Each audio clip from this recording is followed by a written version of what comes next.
welcome. Thank you for taking the time to join us here today for our law school admissions power hour. My name is Ayaka. Alyssa here is with me today. We are both so excited to have you guys here. So just to give a little bit of background about us, as I said, my name is Ayaka, and I have been in Steve's courses for now about 8 months. But before that, I was watching a lot of his YouTube videos, and I started messaging him, and I was like, hey, I need more help on the LSAT. And as I was getting more help with the LSAT, I met Alyssa, the wonderful Alyssa here, and we really hit it off, and we were in a study group together. And then beyond that, we started talking about our personal statements, essays and applications and all things applications. And we were like, this is awesome. We love it. We love the process. We love learning about it. So this is why we're here. We want to share our knowledge. We want to share what we've learned in this journey. And as of right now, we are TAs with Steve in his LSAT course, and we've done a lot of work there, and we are also consultants here for LSAT Unplugged. Alyssa, I will give you some time to introduce yourself. Excuse me if you can hear like a motorcycle outside. I'll just do my best to work over the audio, but Ayaka pretty much covered it. I've also been in the course for about 8 months now. Before I was in the LSAT Unplugged course, I was a complete independent studier. I got a lot of books off of Amazon, to be completely tell the truth. This is not an Amazon plug, but I was studying for the LSAT completely alone, and I was doing fine. I didn't feel like I needed a group. I didn't feel like I could afford a group, and I just felt like if I could just, leverage some free resources, I'd be just dandy. And I do believe that that's the case for everyone. After being in the course for 8 months, meeting Ayaka and creating a study group with her, I basically found out that my application would have been fine, most likely, if I were on the journey alone, but it was better and much stronger when I actually started to leverage group sessions like this. I actually joined the course from a free session like this, and Ayaka and I hold these sessions now because, well, first of all, I'm a low income woman of color. I'm Hispanic and I'm queer. And I just feel that inclusivity is one of the most important parts of the law school admissions process. So that's when Ayaka and I reached out to Steve and asked if we could basically pass along all of the information that we were getting from the course. And even saying this out loud, it just sounds crazy. Like we are we are paying to be part of this course. We have full access. I don't know if anyone's gotten a chance to catch it. Just last week, I personally interviewed the director of admissions for University of Maryland Carey School of Law. I have another personal interview coming up with the dean of admissions for UCLA, where it's just me and them talking. And a year ago, I was not in those rooms or in those spaces where I was straight up talking to these people myself, and I could ask personalized questions. And I want everyone in this Zoom room to get access to that. If you have questions for directors of admissions, if you have questions of conversations that I've had from deans of admissions, I want everyone to ask that here. So with that being said, Ayaka and I are basically just going to go over maybe like common pitfalls, mistakes, some things that we've come across. We have both personally become obsessed with how to make an application go from good to great. And one of the reasons that has come up for us so much is, I don't know if it's new, how many of you are following law school admissions news, but this year, for the 2021 cycle of admissions, it is across the country we are seeing one of the highest rises. There are more applications for the fall cycle of 2021 than law schools usually generally see. The 2008 economic crash spurred a jump in law school admissions. It may have maybe plateaued, or it reached a regular sense. And this year, most likely, of course, nobody could say an actual true cause. As we all know, we're all about to use a JD degree. So we'd all have to say, well, it depends on what the reasoning for that is. but most likely it's because of a stay-at-home order. People have more time to study for the LSAT. They have more time to maybe make a life change. Life changes are happening. So I know myself, speaking with Director of Admissions Jonathan Glick of University of Maryland Carey School of Law, on a normal year, he sees around 1,000 applications per cycle. And if you think about how many days there are in the year, that's a lot of personal statement essays he's reading in one day. 1,000 essays per cycle is normal, but across the whole and across the United States of America, I can say for sure, we're seeing a rise in that. So that's why Ayaka and I kind of want to talk about, how do you make an essay better?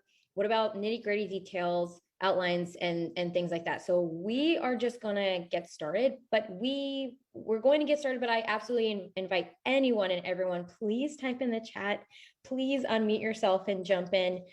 There's a raise hand function. We're watching everything and we're here.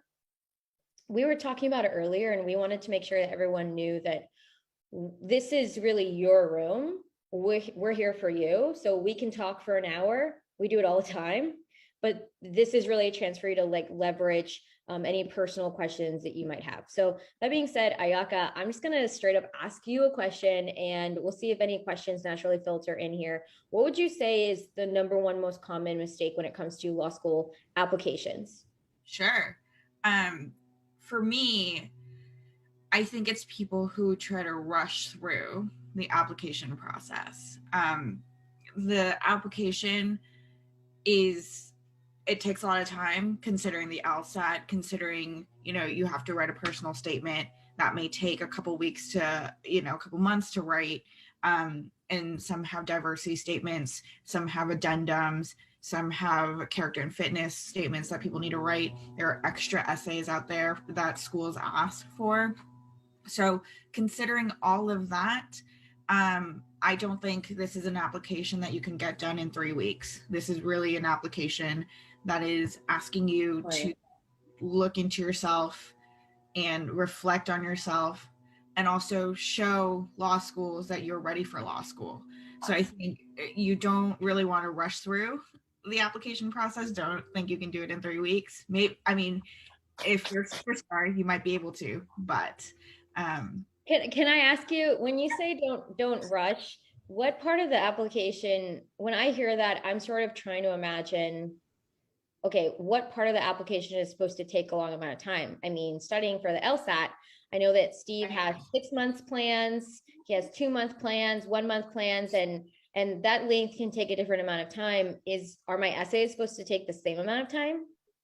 I think that essays, and I said this in a previous session that is on the Facebook page, in how to find a topic to write about. But if you are in the habit of already writing, you don't have that ramp up period to be in the mode to write. However, most of us are not in the creative writing space, the space about writing about yourself and reflecting about yourself. So it takes a little bit of time to get there. And I do find that with consistent writing, how you start your first draft is very different. So I think that ramp up period takes, depending on how often you're writing, takes about a week to even 3 weeks just to ramp up writing. Your personal statement could take, a month if you're really diligent about making quick changes, having someone read them, making quick changes, and then review. So, however, I do find, even for my process, it takes about 6 months to really do a first draft, edit it thoughtfully, and then ask, my editing group to take a look, get feedback, think about that thoughtfully, and then edit again, and do that a couple times. I said it on a recent class in the LSAT Unplugged. I end up with about 25 to 30 drafts of an essay by the end of the time, by the time I'm submitting. So that can really take 6 months. The LSAT studying, I thought I would be done in 6 months. That turned into 12 to 14 months. So right. Really, I think it takes a long time. Alyssa, same question to you. How has your law school application journey been? Have you seen that timeline extend? How are we feeling there? I think, okay, so I think it's interesting what we're bringing up about like a personal statement essay versus a diversity statement essay. And a lot of schools are completely different. They have different prompts. And that's something that we can absolutely talk about if anybody has questions on that. And in terms of what we're even talking about, what the difference is between a personal statement and diversity statement. I'm not sure what the temperature of who we have in the room. I don't know if we have like seasoned veterans that have maybe like 3 drafts of an essay done, or if you're just getting started. So please type in the chat and I'd love to tailor the conversation to you. So I have one question on what's the difference between a personal statement and a diversity statement. Ayaka and I say this a little bit differently, so please feel free to just listen to either one of us on it. I like to say that a personal statement, and what I've heard, okay, we have a lot of people that are just getting started and studying for the LSAT. So when it comes to thinking about essays, just to round out the conversation I just started with Ayaka, I know that I started studying for the LSAT, and with everything else going in my life, and maybe this mimics a lot of other people or mirrors their own experience, I thought to myself, okay, I'm going to study for the LSAT and I'm going to take it in maybe a 6 to 8 month period, but things happen. Maybe I move apartments, or something else happens, or there's a sickness that happens, which happens with everyone. And something that I've really learned about studying for the LSAT is that it does take my full attention when I do sit down to it in order for me to feel like I'm doing my best. And therefore the time lags on. And I am also an LSAT tutor, and I would be lying if I said that I've never had a student actually succeed in the timeline that they first set out for themselves. I'm not saying it's impossible. I'm just saying that LSAT admissions, LSAT testing, and writing an essay tends to open up more possibilities. The more I learned about the LSAT, the more I became capable of getting deeper into it. And so there creates a different kind of timeline with that. We do have a question in here from Marla. You're welcome to unmute yourself. I'd love to hear. Hi, sorry. Yeah, quick question. I'm taking the LSAT in August and I just started last month. Instead of segmenting just studying for the LSAT for however many months and then just spending months on writing your essays, would you potentially do a little bit of both at the same time? Like my brain does need breaks from games and things like that. And I think you know where I'm going with this. So would you recommend that? I love that question. And I know that Ayaka will have things on that too. It definitely depends on who you are as a person. When I first started studying for the LSAT, I was trying to do segmenting my days, where maybe if I had a full day free, I would spend 3 to 4 hours studying for the LSAT. And then I also have I've been a professional tap dancer. It's completely random, but I would like try to film things for tap dancing. And then maybe at the end of that day, I would say, okay, I'm going to do something for another job or like a family affair. And I realized that segmenting my days absolutely did not work for me. And so I started to have to segment out chunks of the week, where it was Monday, I would study. Instead of 4 hours for the LSAT, I would study around my job. But the only thing I did was the LSAT on Mondays. And maybe on, say, for example, a Saturday, the only thing I touched was a personal statement essay. So I'm sort of alluding to the point of exactly what you're mentioning in terms of like of breaks. And it gets tricky when we start to think about what does one person balance and how much time you have to try to achieve that. And I assume that you're taking the LSAT in August and you're applying for 2022 fall, which is a good, I would definitely recommend. I just got advice from a director of admissions to try to take your LSAT 10 to 12 months out before you intend on going to school. And the reason for that being is that, you might need to take the LSAT again. You want to get your application materials in.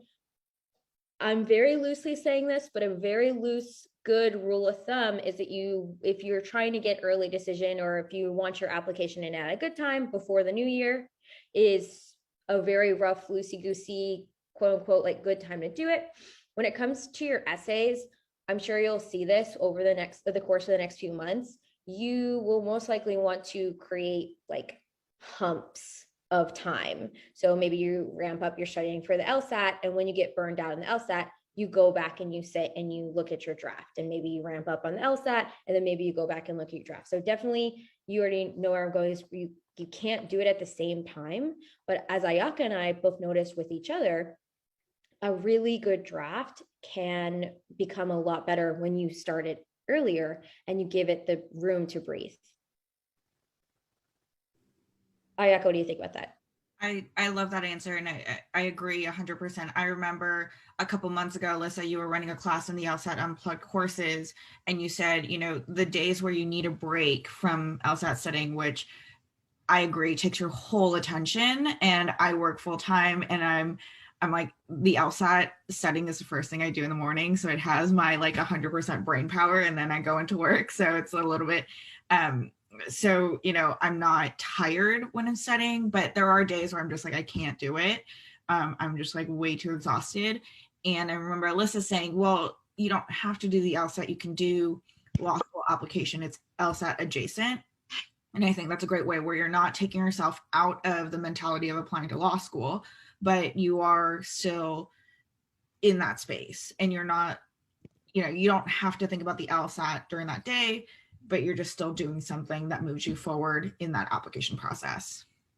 I think something also that is, and Marla, please jump in too if you want to jump in, but something that I noticed about my essays, and I keep saying personal statement, and I still haven't talked about the difference between that and a diversity statement.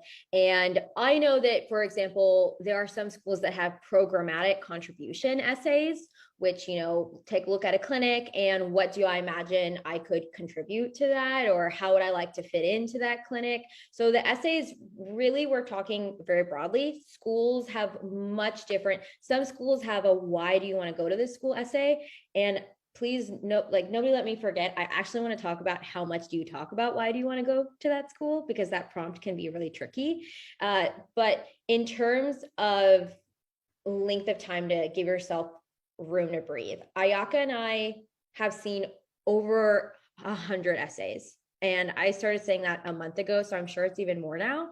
And one of the most common things that we see is that someone spends all their time studying for the LSAT, and then they want to get their applications in, and they write draft. They're like, this is great, I've been thinking about it for a while. And they ask us, is it done? Is my essay done? And a really good essay is able to speak about big ideas and big events or big feelings and emotions. And if you think about a personal statement essay, I am nearly 30 years old. I have 3 decades worth of a life to tell. And if I were to tell it really well and kind of bring you the best representation of myself in a 1.5 to 2 pages, that actually requires more thought than we are seeing a lot of people giving it. They might think, oh, I have this event in my life, I'm a pretty good writer, but it could be better. And again, I just want to remind everyone that applications are up, which is a good thing because we need people with JDs in the country, but you absolutely need to give yourself some time and space to do so. Okay, so I'm going to move on from Marla, and please jump into if you have anything at all to say or ideas at all. I know that you said you're taking a test in August. We're happy to talk about the LSAT. We really can talk about a lot of different topics. So somebody did ask, what's the difference between a personal statement and a diversity statement? I like to say that a personal statement is similar to an interview. So when you first sit down with somebody who wants to get to know you, and imagine that this person in admissions says, tell me about yourself. And what you don't want to do is you don't want to list off your resume or maybe jobs that you've done because they can see that on your resume. You want to breathe life into yourself. You will want to talk about what you're passionate about, maybe tell a story. That's actually one of the most common pieces of feedback I've gotten from admissions officers is have a story about yourself in your back pocket. I don't want to say at all times because that sounds like you have to be on alert all the time, but you generally should have some sort of story that speaks to who you are as a person. Ayaka, I'm totally going to put you on blast here because I love your story.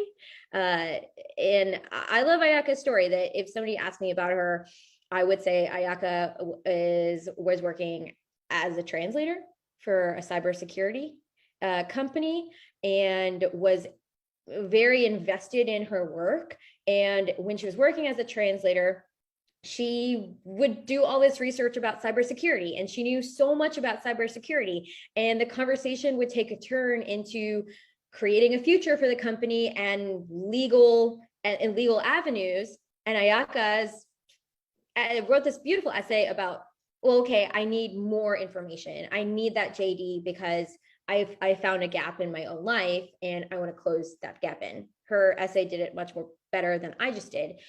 But everyone can see, I hope, in that example, how she's not just telling us about what she's doing at her job. She's telling us something that came up, and it's a really compelling story. And in the story, she talks about how she closes her own gaps, your curiosity, you follow that. And what I get out of that when I read it is I was like, oh, Ayaka, you're a person who doesn't just stop when you don't know something. You obviously like to learn. Somebody's asking if yes, there will be a recording of this. It will most likely be on the YouTube channel. It will be posted on Facebook, Instagram, all the different channels. So in that sense, I'm talking about personal statement. Personal statement, tell me about yourself. The best way to do so generally is tell a story. A diversity statement is different than a personal statement because the admissions officers are wondering, what experiences do you have, or have you been in situations? Do you come from a certain background? Is there something in your life that would allow you to bring a different perspective when everybody's sitting in that classroom having a discourse, having a conversation? A lot of times the diversity statement can be thought of as a cultural background, maybe a sexual orientation background. It can be an age difference. You could be very significantly young applying to law school and saying, I'm not saying you should do this, but saying I'm really young, I could bring new perspective. It could be you're a much older applicant, and that could be your diversity lens. But it's any experience that you've had in your life that might be able to offer some sort of more interesting, unique discourse when they're imagining you in that classroom, that you might be able to offer something that could be exciting. What do you think, Ayaka? Yeah, I think you put it beautifully. I know you and we express what the difference is a little bit differently. For me, the personal statement is very much an internal looking, who are you as a person? What do you want admissions to know about you? And it comes in the form of a story, but the story isn't the key thing that you want admissions to know. Out of the beautiful summary that Alyssa gave of my essay, right? Out of there, I really want admissions to know that I'm driven, I'm curious, I have empathy for these companies who are dealing with these legal problems that are, the law can't really catch up and the technology keeps getting better and better. And in studying and understanding all of that, being able to put all that knowledge together and speak in a different language. That's what I want admissions to know, not necessarily the details of the story. So really, the personal statement, I like to say, is a very internal story or internal, reflection of who you are. Diversity statement, for me, is much more of an external, exactly what Alyssa said of, what experiences color your lenses, right? And that could be race, age, sexual orientation, all of that. But that can also be a significant experience in your life. Doesn't have to be traumatic. It could be a very, very positive experience that you've had. You might be in a very niche industry that not a lot of people understand, and that's a diversity statement as well. So I think, and Alyssa, I believe you agree with me, is that every single person can write a diversity statement. It doesn't have to be about race, religion, sex, it doesn't have to be that. So that's why I say external facing. And I would say that it doesn't stop at that. one of the most common pitfalls that Ayaka and I have been seeing is maybe a diversity statement. For example, I am Hispanic, and if I wrote an essay just saying that I was Hispanic, that actually doesn't paint me as a thoughtful person, because I haven't shared with the reader what that does for me or what that's like for me and how that has made me maybe a good candidate to have a conversation with. So I'm putting my laundry out there for everyone to know that I did end up writing a diversity statement about being queer and Hispanic and the intersectionality of that. But what I really mostly spoke about is that being Hispanic, I have so many cousins. I can't keep track, but I'm number 19 of the cousins down the line. And so I don't know how many there are of us, but I know that I'm number 19. And I was raised with a mindset of putting the family, being conscious of a family, being conscious of a group dynamic. And that showed up later in my life when in queer relationships, maybe if that person wasn't out to their family, I understood the gravity of working together as a team dynamic and how relationships and interpersonal relationships affect us all. And so those experiences for me have made me a compassionate, patient person who I can have explicit conversations, but still in a compassionate manner. So I take it a step farther and say what that's done for me and how that makes me the person that I am today. If that helps anyone, it can't stop at something that you're saying is making you diverse. It does need to share why you'd be a great fit to have conversation with. Kind of. Awesome. In the same vein, there's a question in the chat from Ushali. I'm sorry if I messed up your name. Says, would we recommend having different personal statements for different universities? And I can't. First off, I think you should stick with one personal statement for your applications. I think there's a couple caveats to that.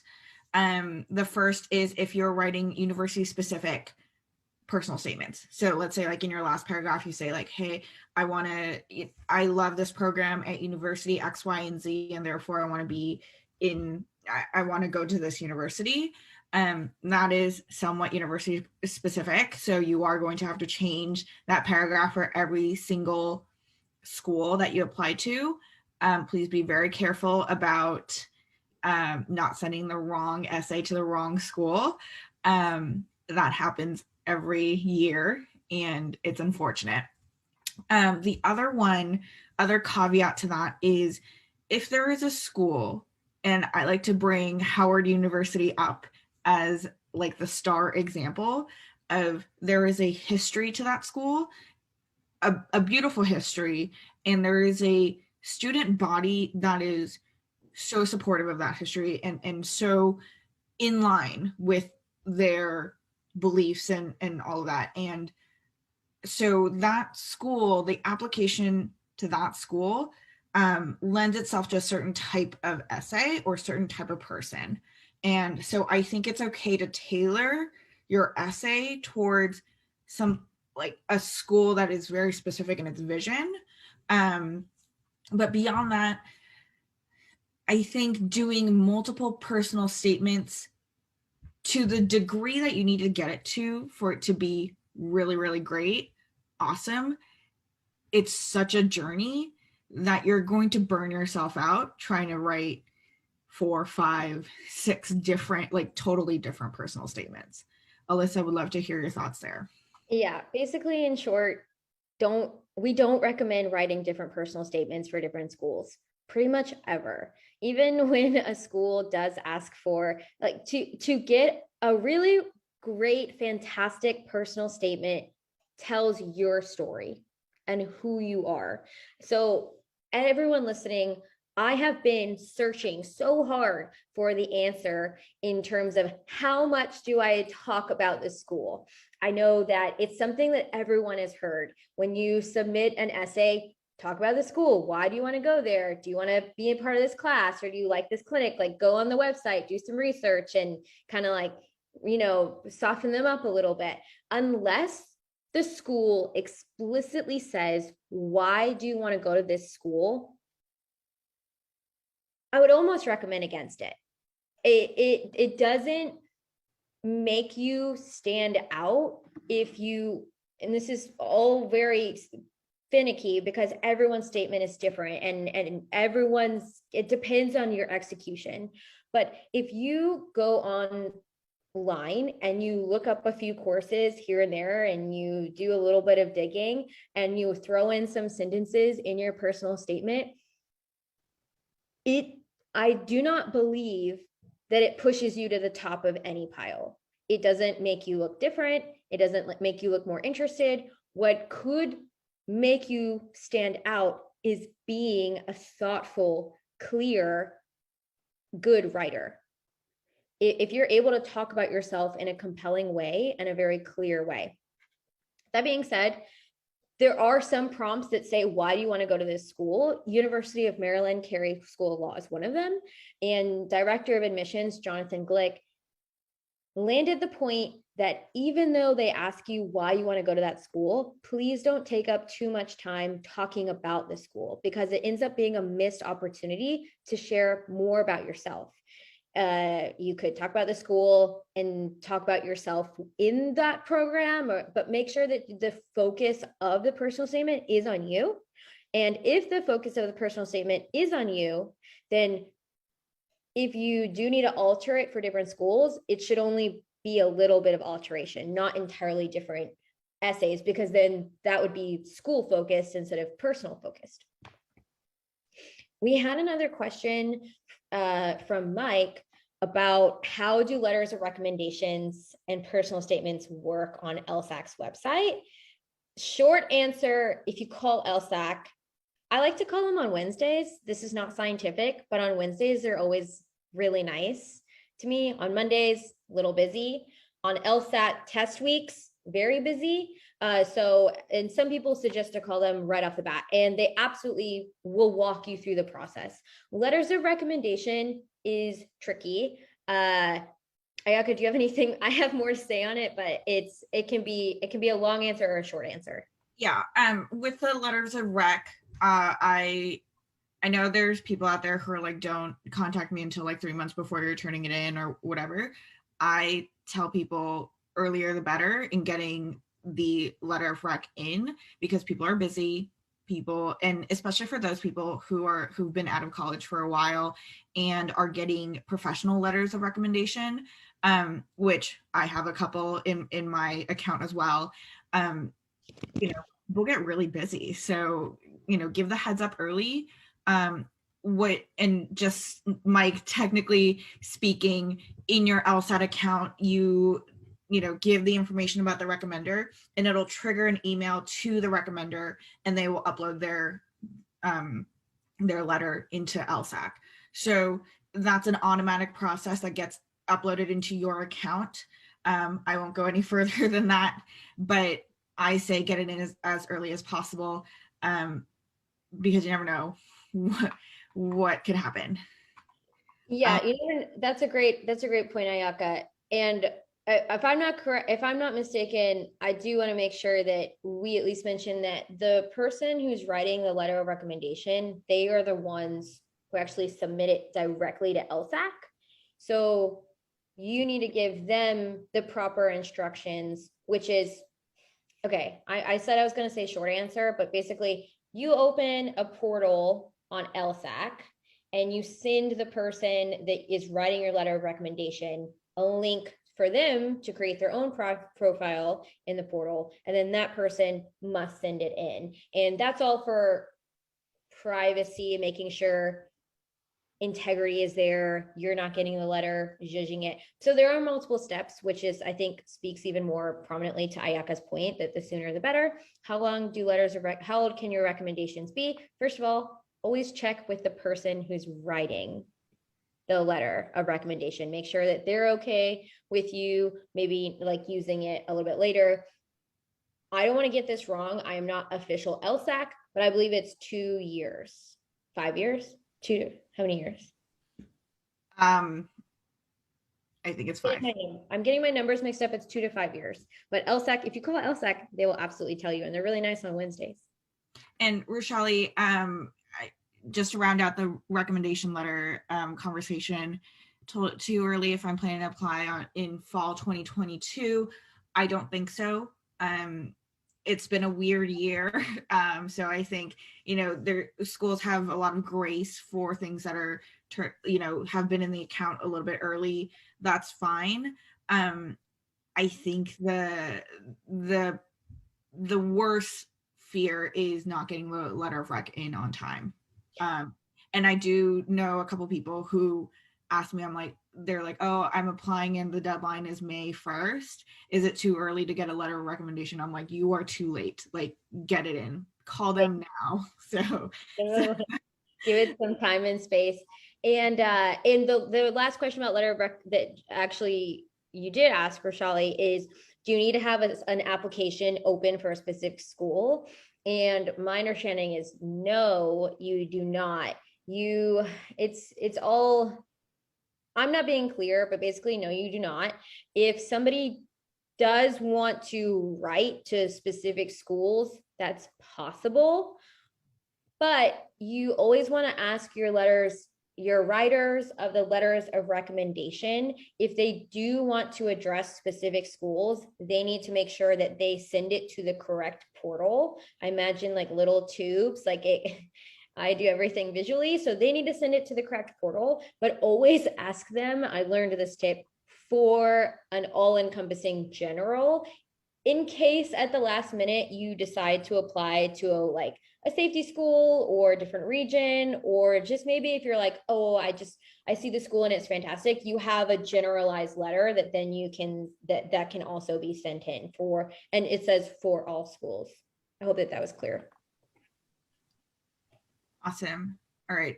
Not to backtrack a little bit, but Kylie, we do have a question from Kylie about how to include the why a particular school, or how to write a compelling statement about that. And I think, number one, if your school that you're applying to has a different essay for the why that particular school, like a separate small essay, let's say, put it in that. Don't waste your time in the personal statement to put that in. Just separate it out. If it doesn't, and if the school isn't specific about you putting that in the personal statement, you could take it or leave it. Oftentimes a personal statement sounds better without it. But if you're like, yes, I want to put the reason, and maybe it's your dream school, so that's why you want to put it in. I know Elena, who is another TA in the LSAT Unplugged courses, she did that for UC Davis, particularly because that was her dream school. And Alyssa and I, we've come across a lot of these, and there's common things like people who swallowed a brochure about the school and it's just regurgitating facts about it, which is not the greatest, especially because the admissions officers are employed at that school. They know how great they are. They know their facts about the school. You don't need to tell them. They also know the professors. So name dropping a professor without any context is not great either. What you want to show is you've done research, you're interested, talk about a particular program, or even Alyssa, and this is my favorite thing from Alyssa is talk about a paper that the professor that you're interested in, wrote recently, because these professors, they're publishing papers all the time, and you want to make sure that, you're up to date with the papers that are being published, the, law reviews and all of that. So kind of do the research, do a deep dive, and see how your essay can connect to the school, because I guarantee there is some sort of connection there. And something I think is really interesting, who reads the essays? There's a group, there's an entire team of admissions officers. They all work together. Multiple people read your essays. They read them at different times. So it's going to be a large group of people. And nope, I can't tell you who it is, like a certain person that you can email. I can't tell you if it's the director or the dean. It's just, there's a group of people, there's a team of people, they all read them. Something to go off of Ayaka's mention though, in terms of how do you talk about why do you want to go to school and not make it look like you just went on the website and saw like, oh, cool, you have this one class, I'd like to take that class. Or you guys, there are some pretty surface level things. When I was first getting started in my application journey, I was confused on how to get past surface level in terms of research. One of the easiest ways to do that is to email admissions. So for example, if you're interested in working misdemeanor cases in Baltimore and you want to help provide asylum for real people and you want to be in those cases, you could email the admissions officers at University of Maryland Carey School of Law and say, I'm really interested in working asylum cases for people who have been prosecuted of misdemeanors, and all these different sorts of activities and clinics. Ask them about the clinics.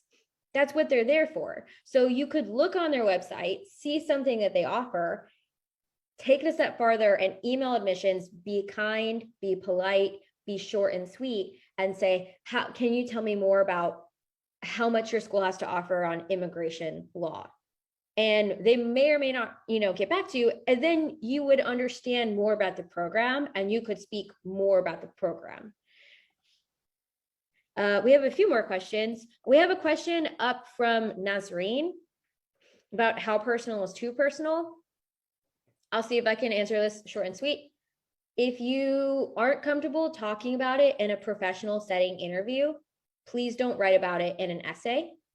If somebody were to bring it up and you feel emotional or you feel too emotional to really speak on it, don't bring it up. If you wouldn't talk about it in a job interview, probably don't bring it up. But if something is fully processed trauma or fully processed, maybe an event that feels like a very personal event, and you can speak about it in a clear, concise, and processed way, and then speak on how that made you stronger, how that brought more of a character building opportunity for you, then you can absolutely talk about it. If it comes to something graphic, please be clear. Don't say something bad happened. Say exactly what happened, but then stop there. Don't be too graphic. If it feels too personal to talk about, don't talk about it. If you can talk about it in a clear way that talks about your character, please talk about it. Don't be too graphic. But they really do want to get to know you. So if you feel that that's the best way to tell a story that encompasses who you are as a person, then do it. Only if it's the best way to do so. Does that answer this question? Sorry, I just wanted to add on, a lot of times we are talking about very personal stories, right? And our lived experiences. Oftentimes people dwell a little bit too much on what happened and not what came out of it. So if you have a draft of your essay in front of you, take a look. How much time, how much space do you take up writing about what happened versus what came out of it?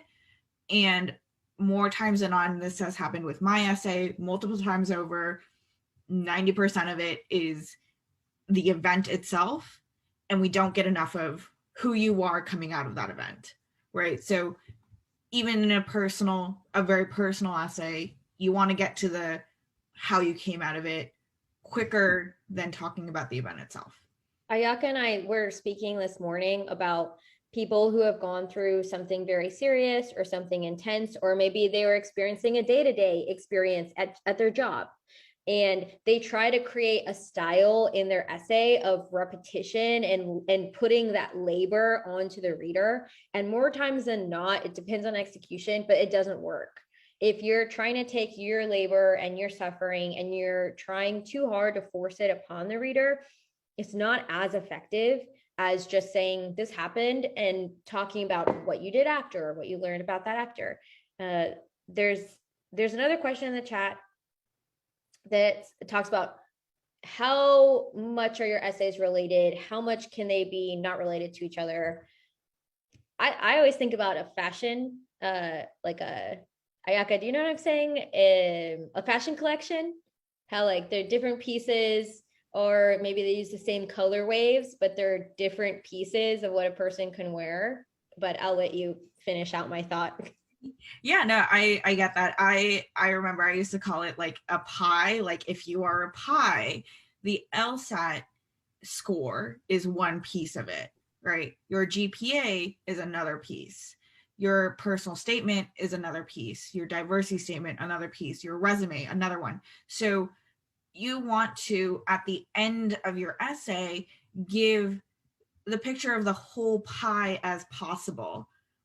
And a lot of times we see personal statements, diversity statements that are talking about like running through their resume again.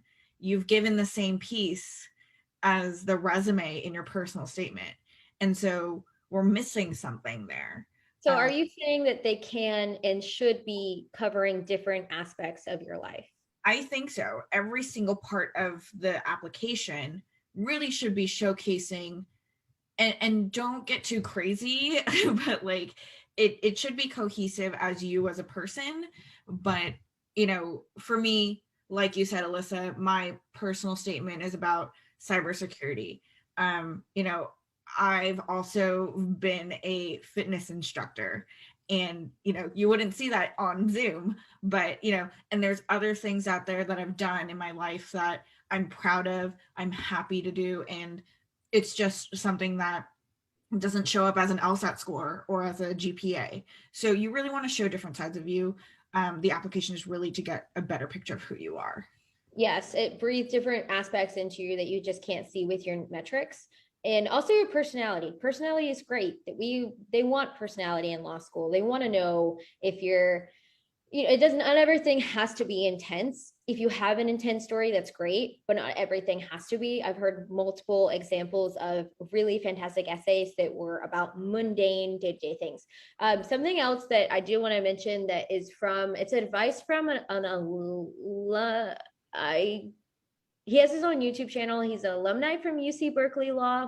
He's been a professor. He has a fantastic resume. I'm not doing him justice whatsoever, but he did mention that if you really felt compelled, you could write an entire essay and maybe string like a thought in there, like about one thing, and then take that thread from that essay and elaborate on it in another essay if you wanted to create this like masterpiece of a full application. Or maybe you mention something in an essay and you develop it in another, but very difficult to do, but you could do that. We have more questions, and it's amazing how much we could just really talk about all of this. In case anybody misses us or we don't get to a question, and we also have questions about the addendum, we might go 5 minutes over at least. Is that okay, Anna? Anna, DM me if we can go 5 minutes over the hour, because there's so many questions and I want to get to them all. If you have questions we don't get to, you can email us at admissions@lsatunplugged.com. That's not, Christina, it's funny. That's not a random email. That's Ayaka and I. We have direct lines to Steve. We have direct lines to people in the course.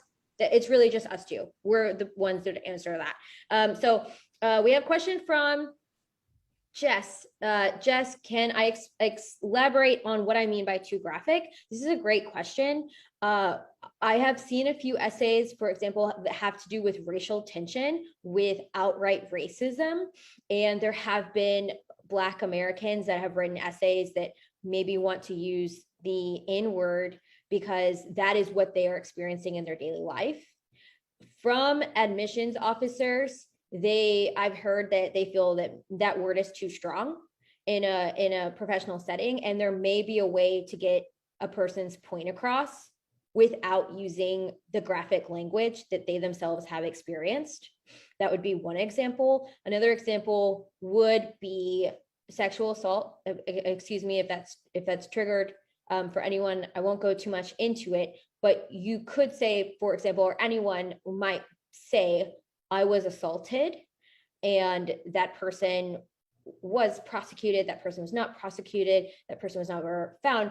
But I would suggest that the writer would stop after I was assaulted XYZ, I would suggest against maybe going into detail of graphics in terms of that exact moment, not because it's not a valid experience or that nobody wants to hear your story. Absolutely, your story is valid, and there's many different ways that graphic can be graphic. But the reason is that the purpose of a personal statement essay is to get to know you. And telling about that story tells the reader more about that moment than about who you are as a person. And that can be really tricky because maybe that moment or any moment that's happened in a person's life that could be described as graphic, falling out of a 10-story building. Absolutely, there's a lot surrounding that exact moment in time that has maybe created a person. But saying I fell out of a 10-story building window and moving on in terms of what your life was like after that can be much more impactful and more effective for an admissions officer to get to know you and not get to know the story of how you fell out of a 10-story window. Just let me know if I answered your question. We have more questions in the chat.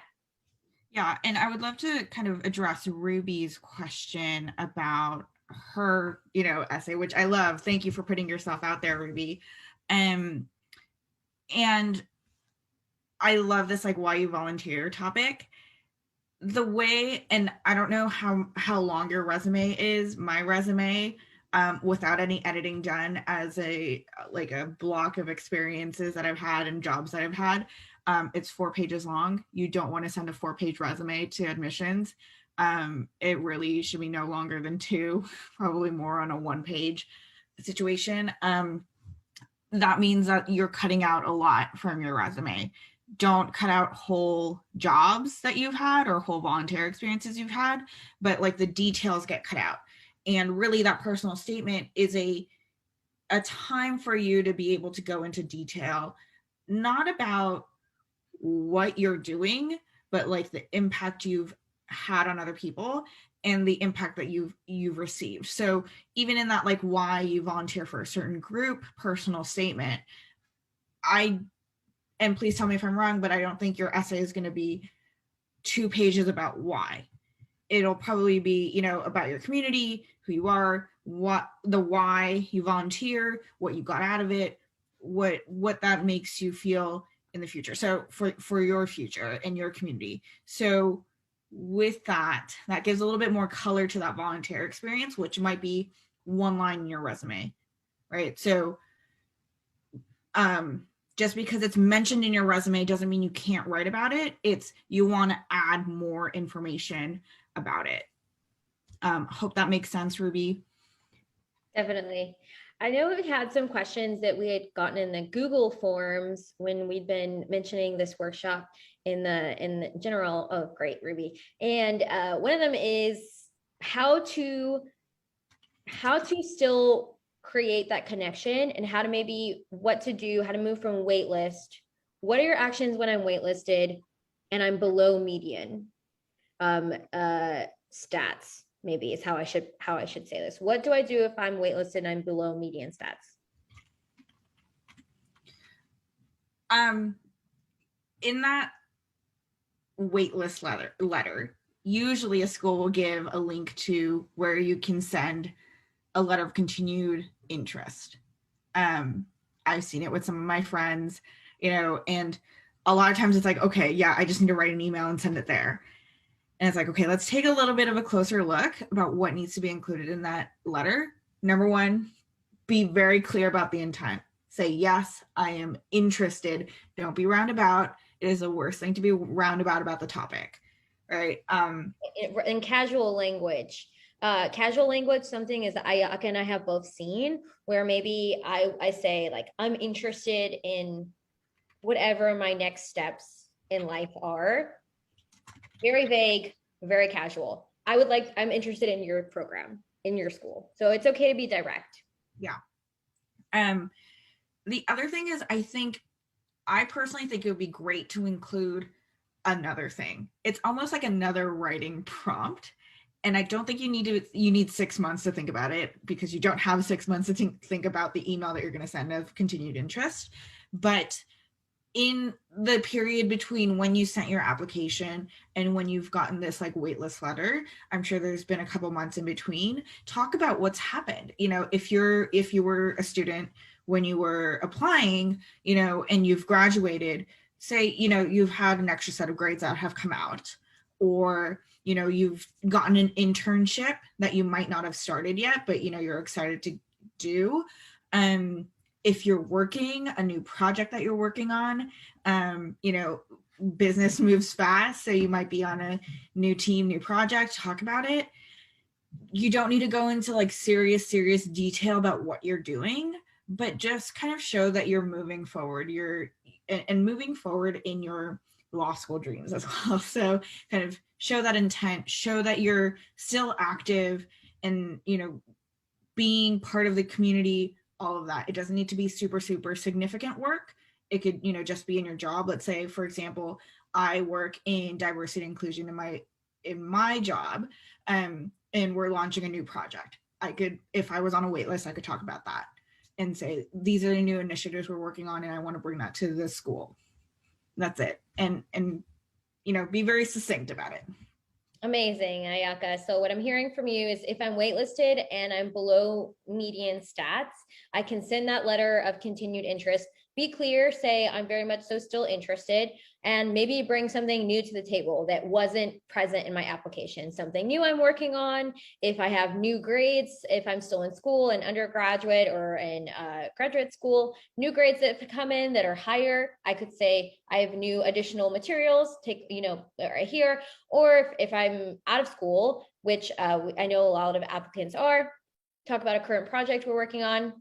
And still, if none of those options are available to me, I might say, mention I'm a continued letter of interest and say, I've been following that Professor XYZ made a statement to the New York Times and their thoughts on XYZ. I thought that was interesting because I'm interested in this program or this clinic specifically with them, and I'd like to contribute like this. So you can absolutely keep up with recent current events and still keep it brief, and try not to give them reading material, like check out this article, like they don't want that. But if you said, hey, I saw this, or I saw that one of your clinics is up to this, a lot of schools have a YouTube presence, and it's a lot of fun. So just go and watch mock trials. You could watch a lot of different things. Hopefully that answers the wait list question.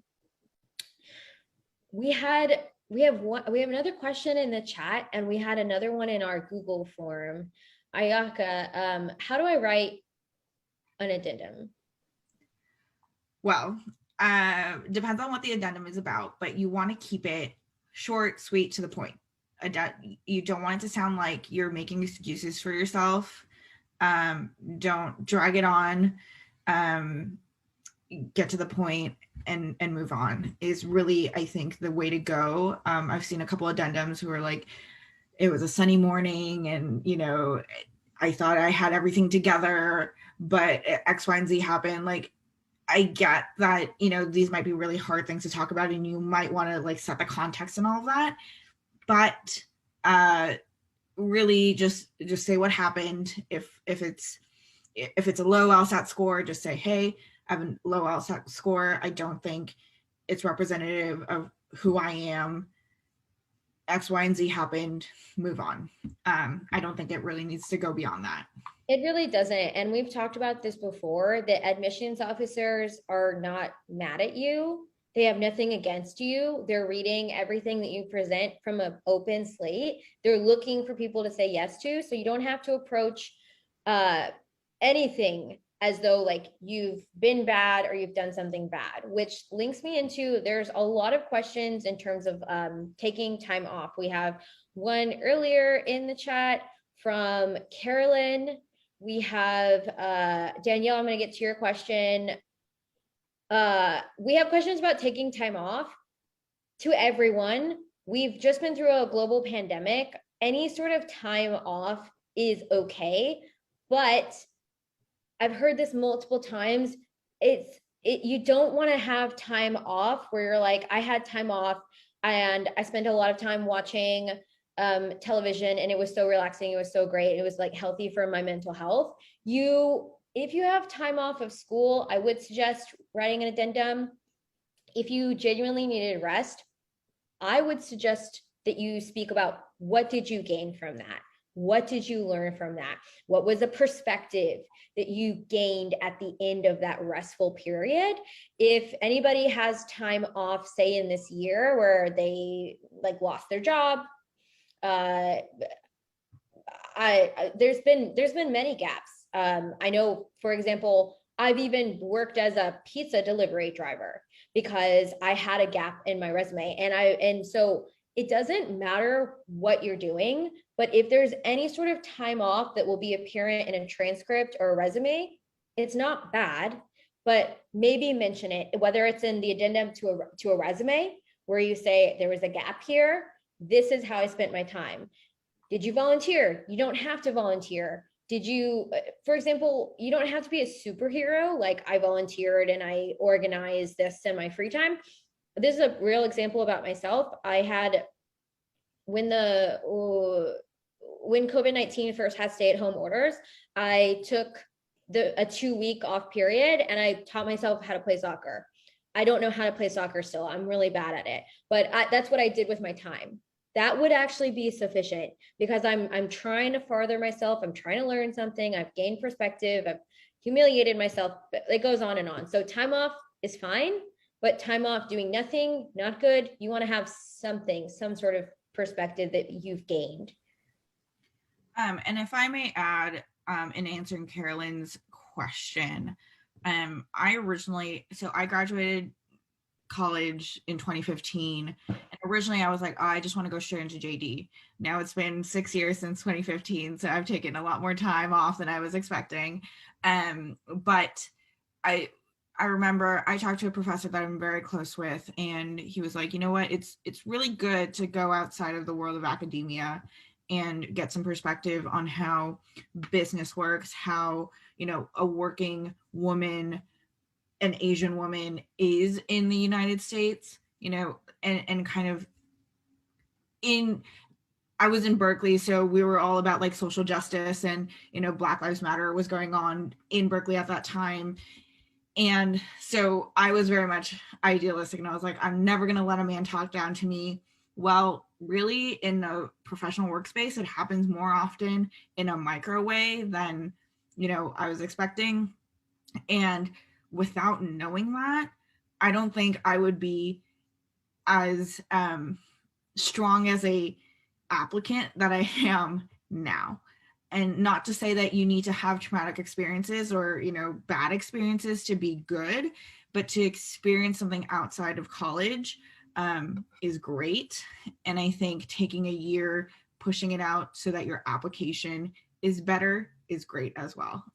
So Carolyn, I don't know if you're right graduating college right now, but, you know, I don't think 1 year is that big of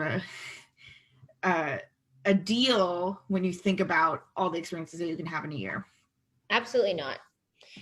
Is it too late to apply and then I'm wrapping this up. This will be the last question we take of the evening. Email us at admissions@lsatunplug.com. Is it too late to apply for law school this year if you're taking the June LSAT Flex? Look at the school's website. There are some schools that take applications all the way until August. But I would say that scholarship money, opportunities, space, we've seen a rise in applications this year higher than it was last year across the board, across all law schools.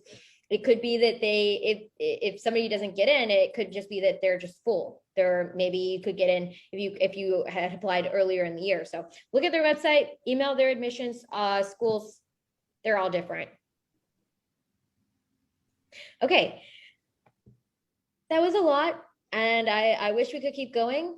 And please email us and Facebook message us. We're around and we want to hear from everyone. Thanks for joining all. Okay, bye everyone. Have a great Sunday. Thanks for tuning into the show. Please subscribe if you haven't done so already to be notified of new episodes as I release them. And feel free to reach out if you need anything at all as you move forward with your prep. I'm happy to help however I can. In the meantime, I wish you all the best and take care.